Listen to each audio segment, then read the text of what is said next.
el canon se había cerrado y que no había más revelaciones. Dije que había iluminación.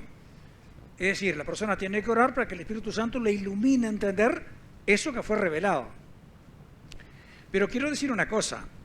Hay una palabra que se llama, que le dicen por ahí rema, que es una revelación, pero de la palabra escrita. Si usted viene y me dice, leí este texto, ¿no?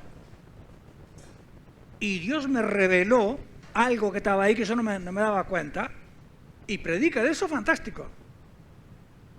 Pero si usted me dice, estaba durmiendo y tuve una revelación, bueno, ahí ya vamos a tener problemas. Capaz se comió una buena poroteada y tuvo una revelación. No, por eso, no hay que ser dogmático, ¿verdad? Si usted me dice, tuve la iluminación o la revelación, pero de la palabra, entonces sí, estamos bien. Pero si usted me agrega otra revelación, pues ahí ya tenemos problemas. Bueno, muy bien. El tema de hoy es la justificación por la fe. ¿Y por qué es necesario el tema de la justificación? Lo vamos a estudiar hoy. Pero quiero mostrarles unas imágenes muy sencillitas, caseras. Vamos a poner la primera, el hermanito ya que la tiene. La primera, el número 1. Fíjense, acá es la creación. Fíjense, está Dios y el hombre juntos. Una relación 10 puntos. Es caserita ¿verdad? Que todavía no hemos podido comprar esas máquinas que hacen los dibujos, pero fíjense, se entiende, ¿verdad? Muy bien, ahí está.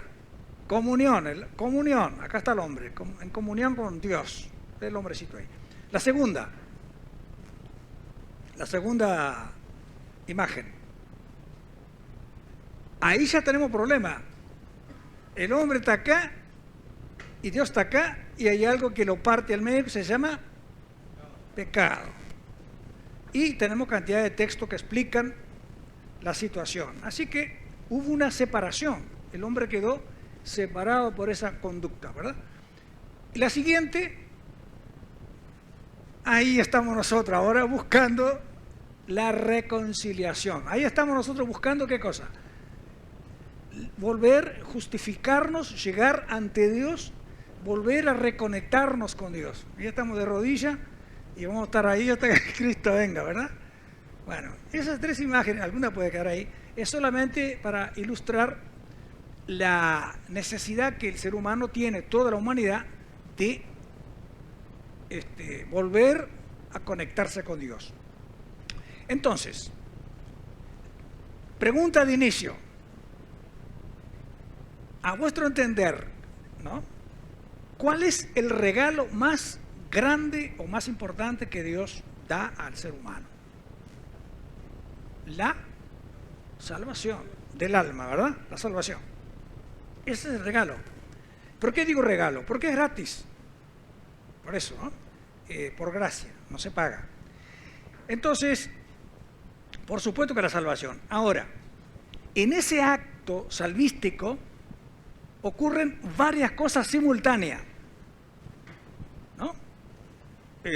Obviamente la persona se arrepiente, actúa el perdón y está la justificación, la regeneración y el nuevo nacimiento que se da todo simultáneo. Nosotros separamos solo para estudiar, pero es en el mismo acto que suceden todas estas cosas. Es decir, el Espíritu Santo ministra a la persona una persona llega por primera vez a un lugar a escuchar o escucha por ahí la palabra y el Espíritu Santo convence a la persona, lo hace entender que necesita a Cristo, que es un pecador. Entonces la persona se arrepiente de su pecado, digamos así. Y entonces, como se arrepintió, ¿qué pasó? Dios lo perdona automáticamente. Pues esa es la promesa que Dios ha hecho. Perdonar incondicionalmente el que viene a Él. No lo echa fuera. Y entonces, en ese momento en que la persona recibe a Cristo, se produce todo esto. La justificación lo declara libre, cancela su deuda, que era impagable. Cancela. Cristo murió por nuestros pecados, canceló nuestra deuda. Entonces, cancela la deuda y la persona es regenerada, que es el tema del siguiente miércoles, la regeneración. Y hay un alumbramiento, aparece un individuo nuevo, una nueva criatura. Todo en el... ¿Se da cuenta? Y después, por supuesto, aparece la santificación, que es lo que le va a permitir al individuo que se convirtió ir tirando una cantidad de cosas que tenía incorporada en su vida, por ejemplo, ¿verdad?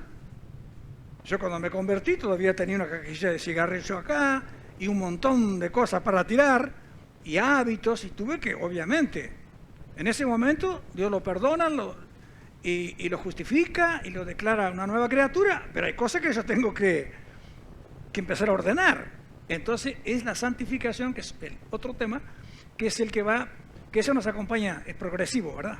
Nunca termina. Entonces, ahorita vamos a hablar de la justificación, entonces, que fue lo que pusimos ahí como título. La segunda pregunta, ¿qué es la justificación? A ver si alguien me puede explicar. Decir, por lo menos por arriba. Allá, Mateo. Justificado por alguien.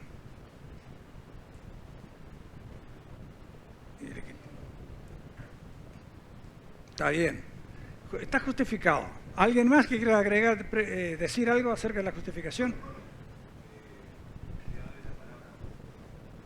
Justo.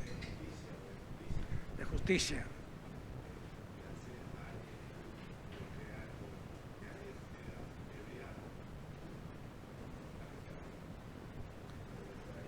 Por ahí va. Por ahí va. Bueno, vamos a ver. Romanos 5, 1 y 10, 8 al 10. A ver qué dice. ¿Quién lo puede leer fuerte? A ver. Justificados pues por la fe, tenemos paz para con Dios por medio de nuestro Señor Jesucristo, por quien también tenemos entrada por la fe a esta gracia en la cual estamos firmes y nos gloriamos en la esperanza de la gloria de Dios. Mas Dios muestra su amor para con nosotros, en que siendo aún pecadores, Cristo murió por nosotros, pues mucho más, estando ya justificados en su sangre, por él seremos salvos de la ira. Hasta ahí, hasta ahí, hasta ahí. Hasta el 10 faltaba. Ah, bueno, dale, dale. Porque siendo enemigos, fuimos reconciliados con Dios por la muerte de su Hijo, mucho más, estando reconciliados, seremos salvos. Bueno, ahí la justificación por la fe, el versículo 1 del capítulo 5, justificado pues, ¿por qué cosa? Pagando una X cantidad de plata, haciendo una caminata de rodillas en un lugar determinado, llevando ofrenda a no sé a quién. No, dice que es por la fe, justificado por la fe, en el sacrificio de Cristo.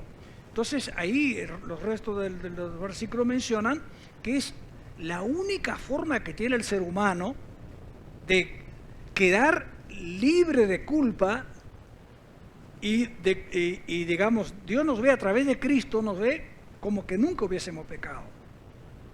Entonces, es el método, la doctrina de la justificación, es esta doctrina nos muestra el proceso por el cual Dios declara a un pecador libre. Es decir, no le imputa, digamos, todo lo que pudo haber hecho. Lo perdona. Y la persona es entonces declarada libre. Entonces, la justificación evoca una corte terrestre, donde un juez terrenal, escuche, un juez terrenal declara que a un penitente no se le impute culpa y en consecuencia ese individuo queda en armonía con la ley de donde esté viviendo, de cada país. Entonces, con esa resolución, la persona es libre, sin deuda. ¿De acuerdo? Entonces, Dios, el gran juez, ¿verdad?, nos declara libre. Y si Él nos declara libre, ¿qué juez humano puede inculparnos de algo? Entonces, todo lo que estamos acá hemos sido espero, ¿verdad? Entregado el corazón a Cristo y en consecuencia hemos recibido la justificación. Así que cuando el diablo venga a susurrar, como mencionaba el hermano que estaba predicando acá, esa serpiente antigua que sigue dando vueltas, usted dice, le puede decir tranquilamente, vete de aquí, Satanás, porque escrito está, y le cita Romanos 1, 5:1. Estoy justificado por la fe en Jesucristo, yo no debo nada. Mi vida pasada fue así, así, así, así, pero fue. Ahora yo estoy en armonía con las leyes divinas.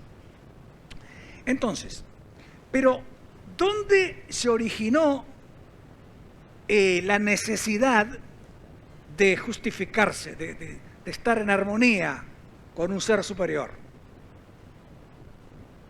¿Dónde se originó? ¿Por qué esta necesidad? ¿Cuándo surgió? A ver, vamos ahora con Daniela, ya levantó la mano. Y le íbamos a dar un micrófono, ¿verdad? Sí.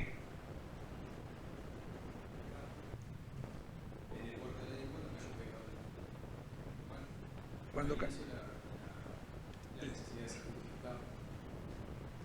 Muy bien, ¿alguien más? Pero ¿saben qué? Lo que vos decís es cierto, pero es desde tiempos inmemoriales el ser humano ha tenido la necesidad de justificarse ante un ser superior a él.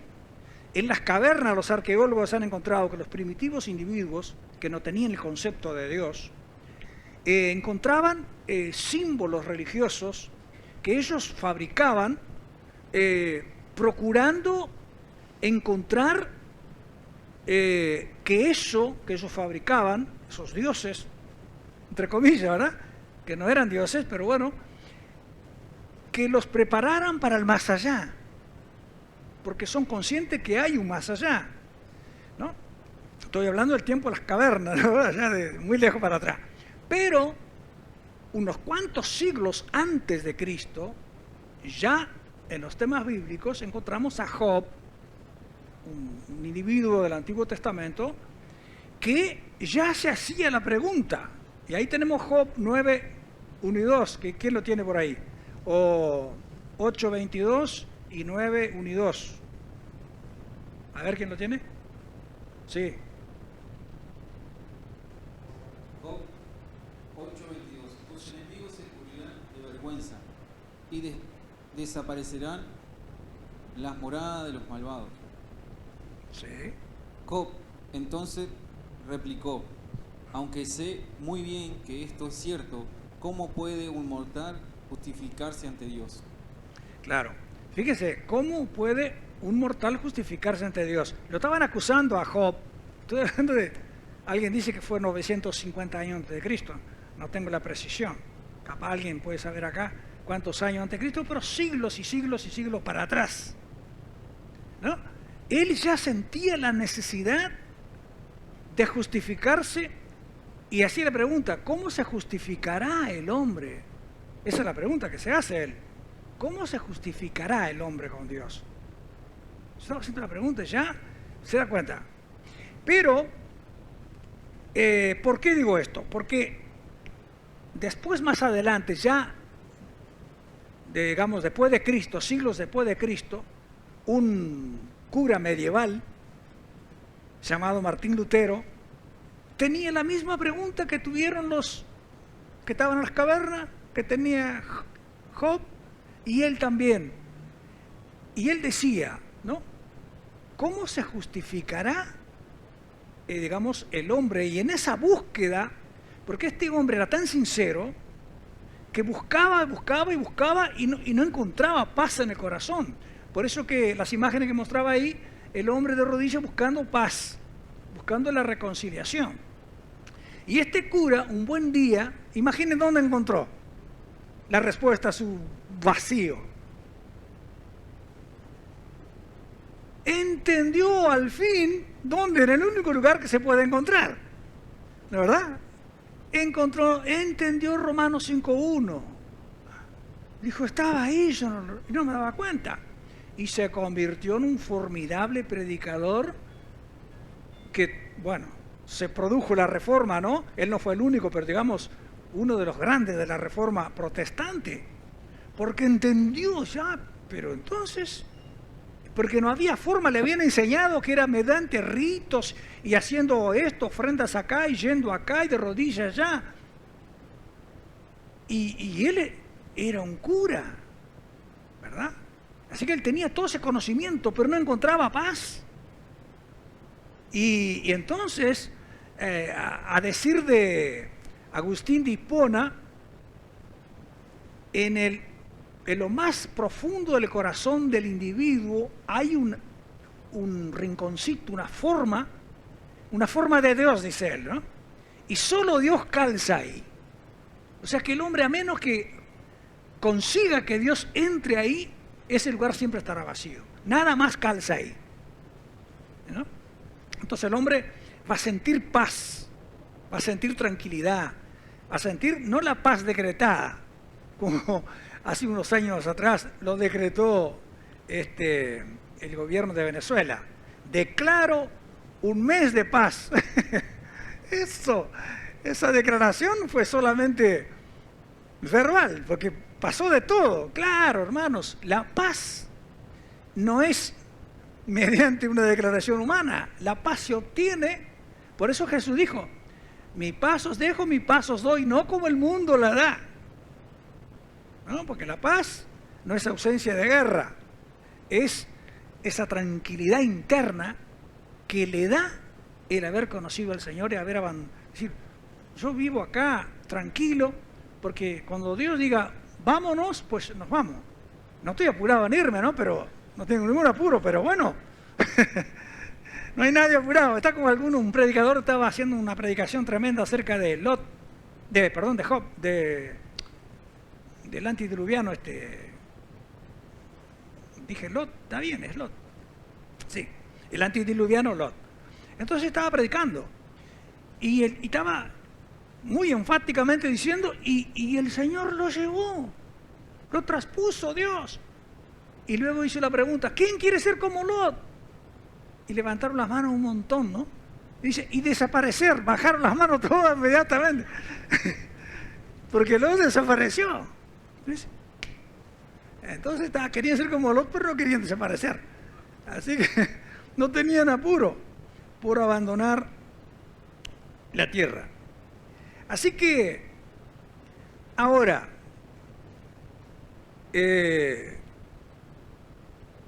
esto es así, hermanos, porque el ser humano advierte que hay un más allá, que hay algo sin resolver en su vida. ¿De acuerdo? Hay personas que miran con desdén, pasan ahí enfrente y miran para allá, pero no miran para acá. Sí, o hay una campaña evangelística que mira para el otro lado. Pero por dentro el corazón está gritando, quiero escuchar eso. Y detiene el coche, ojalá haya un semáforo para escuchar. Porque necesita, advierte que hay una necesidad que aunque no lo quiera reconocer y que está sin resolver, y que ese problema lo compromete con el más allá. Lo compromete con el más allá. Y lo quiere resolver, pero lo quiere resolver de una manera diferente a la que la Biblia plantea. La Biblia plantea que esto se resuelve únicamente a través de la fe en Jesucristo y no hay otra forma de resolverlo. Cuestión. Pregunta o algún aporte que quieran hacer. ¿Hay algo diferente en la justificación que usted quiere aportar, algo que o discrepar? Nosotros estamos hablando de que en la declaración de fe de la Iglesia de Dios decimos de forma bien enfática, creemos en la justificación por la fe en Jesucristo. Y afortunadamente el 99,99% de los individuos en el mundo, las iglesias cristianas, están en la misma línea, ¿verdad? Pero siempre puede haber una voz discordante y la escucharemos. Sí, Ariel. Sí, dale. Nosotros somos justificados por medio de la persona de Jesucristo. Esa es la doctrina, Sí. sana doctrina que nosotros mantenemos. Pero hay también por ahí una doctrina que habla sobre la predestinación, de que hay personas que son salvas porque ya hay un destino marcado y hay personas que no son salvas. Y hay muchas personas que relativamente se dicen ser cristianos pero defienden esa doctrina de la predestinación. ¿Cómo va la justificación de la mano con la predestinación que ellos predican? Bueno, hago un paréntesis para contestarte eso porque está un poquito fuera, ¿no? Pero está. Nosotros tenemos que remontarnos para entender esto a Platón. Platón creía en las ideas superiores y las ideas inferiores. El que leyó La República de Platón, ahí está. Es muy aburrido leerlo, pero bueno, yo lo tuve que leer para, en fin, para poder entender un poco este pensamiento. Entonces, en la idea de Platón, desde la filosofía, que era un filósofo que vivió antes de Cristo, él entendía que el alma del individuo venía a la persona, al bebé que nacía, y que cuando el bebé moría, el alma regresaba. O sea, a esa dimensión superior, no Dios, por supuesto.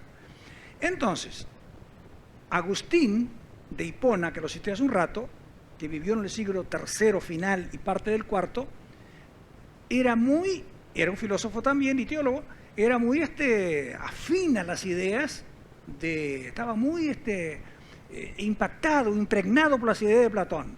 Y entonces, a su vez, él era contemporáneo de Jerónimo.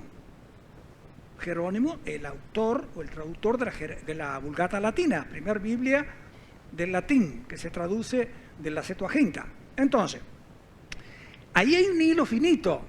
Entonces, este hombre, ¿cómo se llama? Que mencioné recién.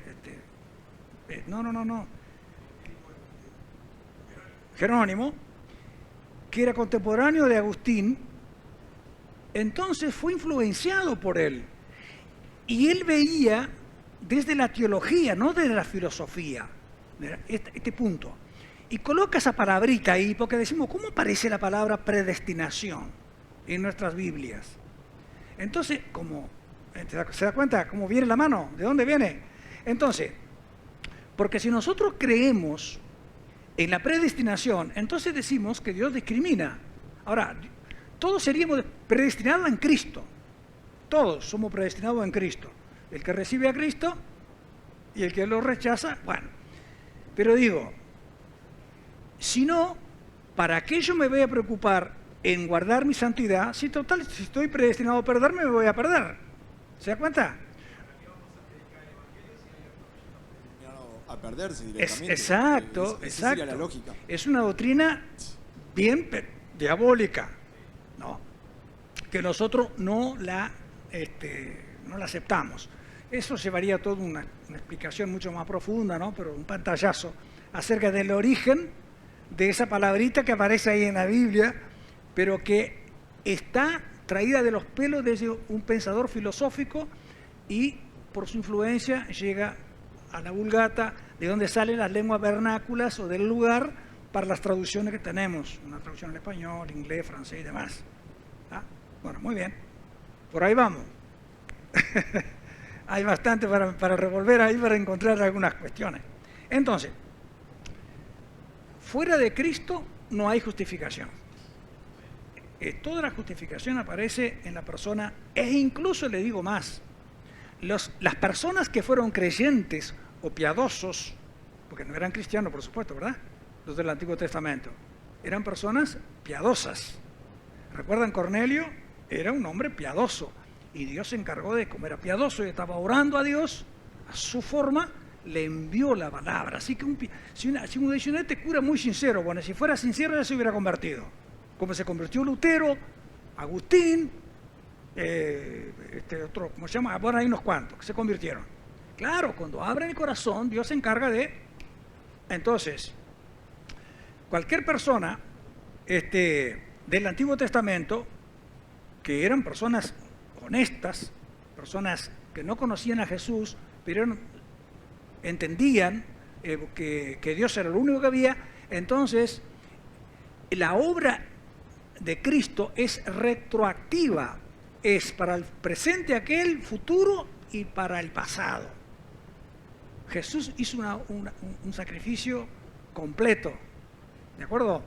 Así que, bueno, siempre la justificación es, y fíjense una cosa, la ley mosaica o la ley de Moisés, ya, creo que dije el otro día, hablaba acerca de la justificación.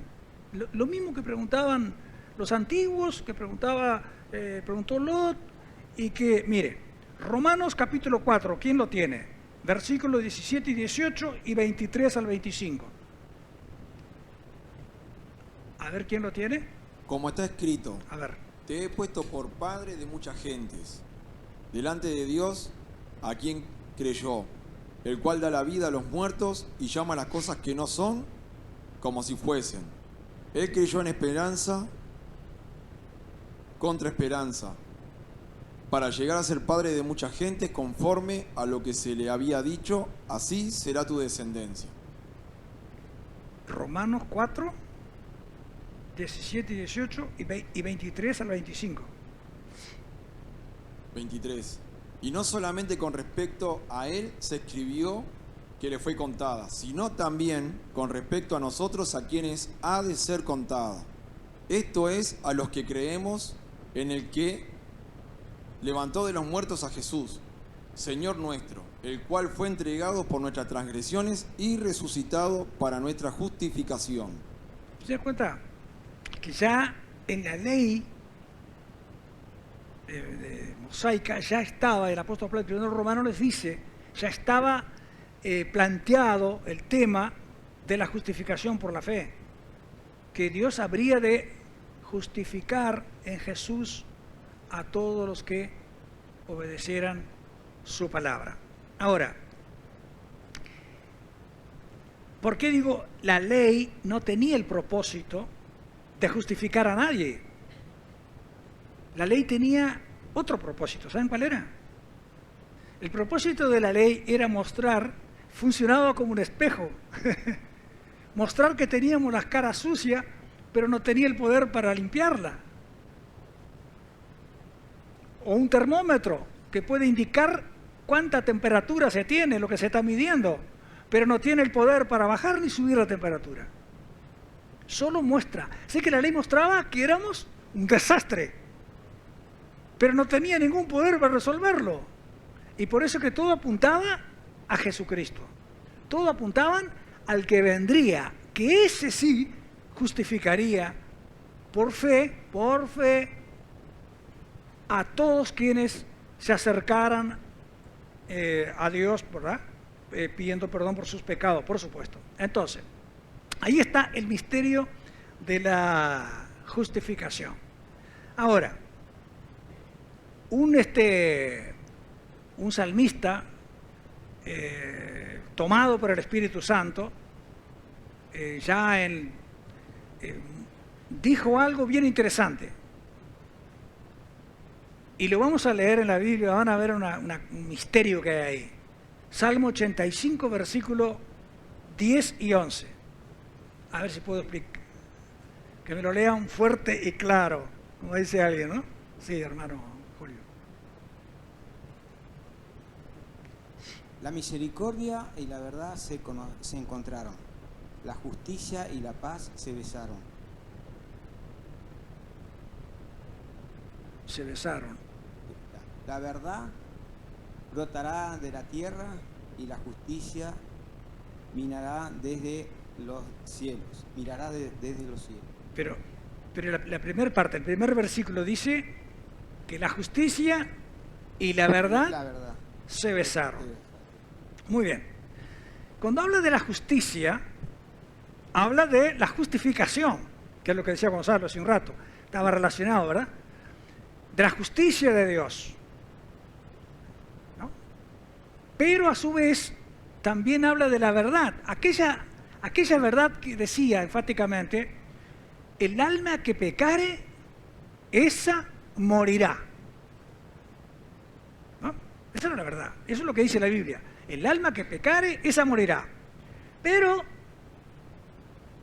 el mismo Dios que estaba diciendo, el alma que pecare, esa morirá, estaba diciendo más, la otra parte, más la justicia. ¿Cuál era el texto anterior? A ver. Más la misericordia y la verdad se encontraron. ¿No? La verdad es lo que decía, el hombre que pecare morirá. Pero la misericordia, dijo, se abrazaron y se besaron. Estaba bajo inspiración diciendo esto, ¿verdad? Se reconciliaron. Dijeron, está bien, va a haber paz. Si no, de lo contrario, la justicia se aplicaba y no había forma de resolverlo. Eso es un misterio que solamente se produce y que Dios reveló, y por eso el salmista lo dice, ¿no? De esa manera. Entonces hay una reconciliación ahí que para nosotros casi no lo entendemos con nuestras limitaciones, pero que tiene su explicación. Muy bien, ¿alguna otra preguntita, algún aporte que quieran hacer? Porque por ahora está siendo bastante monólogo todo, porque ustedes no me están aportando, excepto Ariel, que tuvo una intervención, después todos calladitos, están asustados, están con miedo o no tienen nada para decir. ¿O no están entendiendo? ¿O no están entendiendo? Así que, hermanos, yo quiero contarles una cosa. Hay una historia, ¿no? Yo me recuerdo que en Puerto Rico yo iba manejando un auto y Luis Alfredo, que estaba con la guitarra, que era chico, estaba acostado atrás, y yo iba con una radio prendida y estaba parado en un solo, que le llaman ellos una salida, y la radio esa estaba diciendo algo, era una radio cristiana, una mujer estaba hablando, y dijo algo que me quedó, y lo voy a repetir acá. Ella contó una historia y dice que un hermanito nuevo, cristiano, estaba en un trabajo, que entró en un trabajo determinado, o se había convertido estando allí, y entonces le comenzaron a hacer la vida imposible. Querían que él se fuera, querían echarlo. Entonces, como él no se iba, le hicieron de todo, lo acusaron de haber robado, y lo llevaron a los tribunales, al hermanito. Entonces resulta que el abogado que lo acusaba, el fiscal, el abogado en este caso, y el juez eran grandes amigos. Y al pobre hermanito se le ocurre representarse a sí mismo. Entonces ya se imagina cómo iba a terminar ese. Así que el juez le dio mucha pena y le dice, mire, le voy a marcar otra fecha para que usted venga, pero es mejor que venga con un abogado de paz, porque él dijo, no, yo tengo un abogado, es invisible, pero está conmigo, lo tengo, decía él, refiriéndose a Cristo. Mi abogado es invisible. Si su abogado es invisible, bueno, está. Dice, mejor que traiga uno, dice, de carne y hueso, porque, bueno, entonces, el siguiente fecha, él viene, el muchacho, y viene solo de vuelta. Y si su abogado, ya lo tengo incorporado y ya es invisible. Bueno. Entonces el juez, ¿qué hizo? Tomó una canastita, esa de mimbre, y puso 2 papelitos. Y en los 2 papelitos, este impío en los 2 puso culpable. Los dobló y los puso ahí, chiquitito. Y le dice, vamos a hacer una cosa. Usted va a tomar un papelito de estos. Si usted toma el culpable, si ahí queda en la bandejita el culpable, usted ha tomado el inocente. Porque uno dice inocente y uno dice contrario, culpable. Pero es mentira, he puesto los 2 culpables. Dice, y si usted toma el culpable y ahí queda el inocente, usted es libre. Entonces, el pobre muchacho no tenía chance. ¿Pero qué hizo él? Tomó el papelito, era chiquito, hizo así, se lo tragó. Dice, ¿qué hizo? Me lo tragué. Y si soy culpable, ahí estará el inocente. Y ahí estaba el culpable. O sea, así que soy inocente, le dijo. Porque ahí está el culpable. Claro, los 2 eran culpables. ¿Se da cuenta? Se declaró libre, lo tuvieron que dejar ir. Entonces, es que nuestro abogado es invisible, pero es real.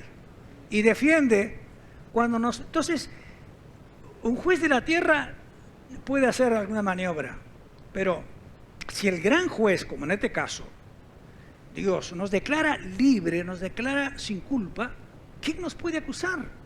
¿Qué tribunal humano puede decir, no, vos sos un pecador, vos sos un culpable y no sos digno de... No. Soy libre porque el gran juez me declaró absuelto, me declaró en armonía con sus leyes, con las leyes divinas. Es impresionante, ¿verdad? Hay todo un misterio ahí, pero bueno, espero que hayan entendido Bueno, y para redondear el pensamiento de la justificación, decimos que el pecado, que era lo que hacía de barrera entre nosotros, los seres humanos y Dios, lo que hacía de barrera, fue removido de la siguiente manera. Ahí hay un versículo que les entregué, 2 de Corintios, capítulo 5, versículos 18 y 19. No sé quién lo tiene. 2 de Corintios, ¿no lo tiene nadie? Ah, bueno. A ver, no, pero Daniel lo puede leer. 2 de Corintios, estoy hablando de una carta, por eso digo segunda, ¿verdad? 2 de Corintios, capítulo 5, versículos 18 y 19.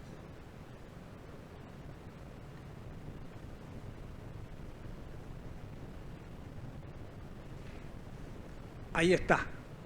Lo puedes leer igual de acá, Daniel. ¿Está bien? Está en primera. Ah, no, segunda.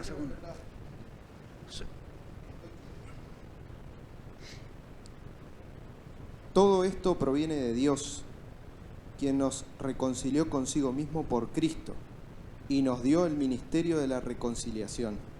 Que Dios estaba en Cristo reconciliando consigo al mundo, no tomándoles en cuenta a los hombres sus pecados, y nos encargó a nosotros la palabra de la reconciliación. Muy bien, gracias. ¿Se da cuenta? Entonces no había... ¿Con quién iba a hacer pacto Dios? Si no había nadie que se igualara. Hacía pacto consigo mismo. Así que se estaba reconciliando consigo mismo al individuo, en Cristo, porque no había con quién negociar, ¿verdad, Señor Dios? Así que, dice, bueno, es un acto de gracia, es un acto de amor, es un acto, por eso que, pero a continuación decía que nos encargó a nosotros la palabra de la reconciliación, ¿no? Que que Dios estaba en Cristo reconciliando el mundo. Entonces, ¿qué quiere decir esto? Que no solo que Dios nos reconcilió por iniciativa de Él, ¿no? Sino que a su vez, cuando nosotros vayamos a hablarle a alguien, tenemos que tener la capacidad para no agarrar a las personas a bibliazo, porque la misericordia está por encima, ¿no? de la justicia, la misericordia de Dios. Entonces, la persona, tenemos que guiarla a la reconciliación. Nos encargó a nosotros, no le encargó a los ángeles. No le dijo, ángeles, ustedes vayan a la tierra que hay un montón de perdidos y quiero reconciliar. No, nos encargó a nosotros la palabra de la reconciliación. Así que nosotros, usted y yo, somos los encargados, no hay nadie más. Si usted y yo no lo hacemos, no lo hace nadie. No hay ángeles, no hay. Entonces, somos nosotros. Y entonces nosotros, a veces, los seres humanos, nos olvidamos que alguien usó de misericordia con nosotros, nos ayudó a entender el plan de reconciliación, el plan de justificación, el plan del perdón de Dios, ¿no? Sino que decimos, porque la Biblia dice que toda alma que pecare, sí, mire hermano, yo si voy a contramano en una calle, me tocan bocina, yo espero que alguien tenga la amabilidad de permitirme girar, porque ya me di cuenta que voy a contramano. No que me digan de todo, sino que me permitan dar la vuelta. Mucha gente, a veces los predicadores, porque ustedes son unos pecadores, los predicadores, ¿no? Porque bla, bla, bla, y la gente ya lo entendió, dice, sí, ya te entendí, pastor o predicador, dame la solución, ofreceme la forma que yo pueda salir del problema, ya te entendí que soy un pecador, ahora ayúdame a mostrarme el camino, cómo yo resuelvo el problema, ¿de acuerdo? No me toques esta más bocina, ayúdame a encontrar la salida. Bueno, muy bien. Entonces la persona, tenemos que explicar a la persona que apenas entendió que es un pecador, comenzarle a guiarlo a que se reconcilie, mostrarle el camino de la reconciliación, de la justificación, del perdón. Obviamente, el arrepentimiento va a llegar a la persona a medida que se dé cuenta que por la palabra que está en problemas. Entonces la persona va a acceder a arrepentirse y consigue el perdón, y ahí se produce entonces la justificación, la regeneración y el nuevo nacimiento. Es toda una cosa que, por eso que cuando le dijo Jesús a Nicodemo, ¿no? Te es necesario nacer de nuevo, le dice, ¿verdad? Hágame sacar los lentes, algo más bonito en la foto. No, dale, no, broma. Dice, ¿te es necesario? No, que no tengo más nada para leer por eso. Te es necesario nacer de nuevo, le dice, ¿no? Nicodemo dice, no, eso no es lo que estoy preguntando, no es lo que estoy preguntando. Estoy preguntando que, en fin, nadie puede hacer la cosa que tú haces si no está Dios con él, bla, bla. Pero Jesús le estaba leyendo lo que había en el corazón, no lo que él verbalizaba. Le contestaba la pregunta del corazón. Tú estás vacío y vienes a mí siendo un rabino, un religioso, un personaje, y yo soy considerado un sectario, y resulta que vienes a mí a hacerme esta pregunta, es porque hay una profunda necesidad en tu corazón, y yo te la voy a responder. No lo que me estás preguntando, sino lo que hay en tu corazón. Y le dice directamente, te es necesario nacer de nuevo. Lo mató, ¿verdad? ¿Y cómo es eso? ¿Tengo que volver a meterme en el vientre de mi madre y nacer? No, le dice. Además, Nicodemo fue de noche. Y en aquel momento Israel estaba bajo el Imperio Romano, Sí. y había toque de queda. No se podía salir en la noche. Y Nicodemo fue escondido en la noche hasta Jesús. Sí, sí. Y ahí le dijo, maestro, sabemos que tú vienes de Dios porque todas estas cosas que tú haces. Y ahí Jesús le dice, te es necesario nacer de nuevo. Le respondió, se ve que Nicodemo dijo, yo no estoy preguntando esto. Y Jesús le tiró, no, yo te estoy respondiendo lo que te está preguntando en tu corazón. Por eso Exacto. veniste. Exacto. Gracias, Ariel. Seguro. Es así. Entonces, nosotros a veces queremos engañar al Señor, ¿no? Queremos trampearle al jurista de los juristas, ¿verdad? Con algunas cosas. No, Él sabe lo que estamos pensando, qué es lo que hay en el corazón y lo que necesitamos. Y a veces vamos a decir, no, yo quiero esto, y Él dice, no, lo que precisas es esto otro. Y no es lo que vos me estás verbalizando, sino... Entonces, bueno, hermanos. Así que bueno, ¿alguna preguntita más? Si no, lo dejamos acá. El tema de la justificación hay mucho más, pero bueno, yo trato de sintetizar para que el reloj me dé los minutos que corresponde para terminar. Muy bien, pero espero que en la próxima clase, que va a haber más versículos porque es mucho más, ustedes sean más preguntones. Ustedes saben que en el seminario teníamos que decir, había una hermana que levantaba la mano cada rato, una hermana, por favor, deje hablar otro. Entonces le decíamos con cierta delicadeza que la hermana no interviniera tanto, ¿verdad? Pero tampoco que estén todos mudos, ¿verdad? Tiene que haber ciertas... No, hermano, es una broma, pero es necesario... Sí, hermano. El tema que viene es la regeneración. Sí, dije bien, regeneración. Y bien interesante también. Le hago un adelanto solamente. Nos vuelve a generar. ¿De acuerdo? Nos vuelve a generar.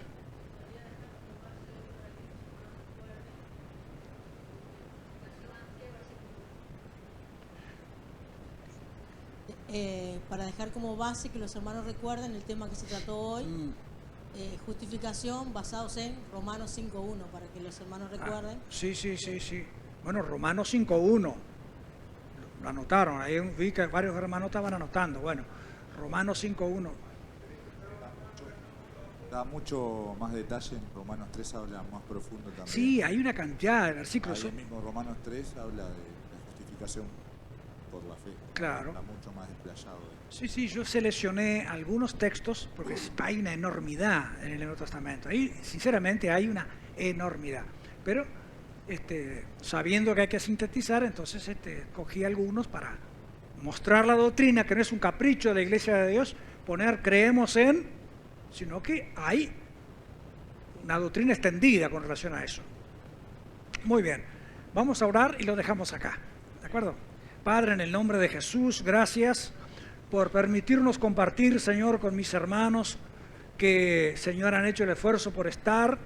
Gracias, Señor Jesucristo, por hablar de este tema, Señor, de la justificación. ¿Dónde estaríamos, Señor, si no hubiésemos